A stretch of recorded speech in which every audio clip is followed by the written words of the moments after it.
C'est ma maison sur France Info, comme chaque semaine, avec Charlie Cailloux. Bonjour Charlie. Bonjour Mathéo. Conseiller juridique pour le site immobilier PAP.fr. Vaut-il mieux acheter ou louer sa résidence principale? C'est le sujet d'une étude qui a été publiée cette semaine par le courtier en crédit Meilleur Taux. Avec vous, on en parle. Charlie, dites-nous d'abord quelles sont les conclusions de cette étude. Eh bien, en moyenne, sur l'ensemble du territoire, l'acquisition d'un logement de 70 mètres carrés est rentabilisée au bout de 2 ans et 8 mois. Si une personne reste locataire de ce 70 mètres carrés pendant plus longtemps, eh bien, la location lui fait perdre de l'argent.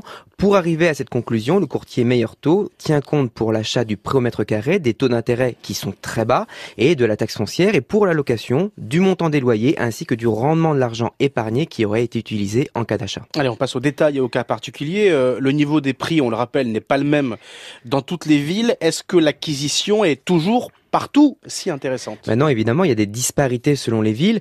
Toujours pour un 70 mètres carrés, il faut détenir le logement au moins 11 ans à Paris et à Bordeaux pour que l'acquisition devienne plus rentable que la location. Cette durée de détention nécessaire est en augmentation depuis 2 ans en raison de la hausse continue des prix et puis à Bordeaux d'une taxe foncière élevée. D'ailleurs, si on enlève les 3 grandes agglomérations que sont Bordeaux, Lyon et Paris, la durée de détention nécessaire dans les autres villes passe à 2 ans et 1 mois. Dans la majorité des villes, les taux d'intérêt qui ont continué de reculer ont donc absorber la hausse des prix. La conclusion, c'est donc qu'il faut acheter sa résidence principale.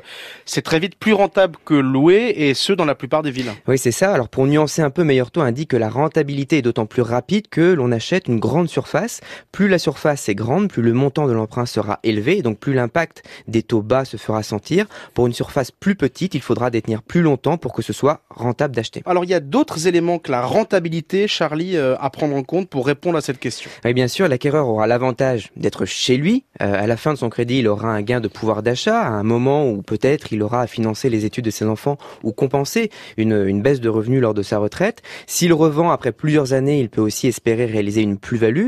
Et puis pour celui qui choisit de rester locataire, eh bien, il ne risque pas d'avoir à financer des gros travaux de copropriété, l'installation d'un ascenseur par exemple, et il est beaucoup plus mobile géographiquement, ce qui est un atout sur le marché du travail. Et puis pour finir, acheter ou louer, c'est pas toujours un choix. Tous les locataires ne sont pas en position d'acheter, soit parce que les prix sont trop élevés dans leur ville, soit parce qu'ils n'ont pas accès au crédit. Merci Charlie Cailloux, conseiller juridique pour le site immobilier PAP.fr. On se retrouve dimanche prochain pour C'est ma maison.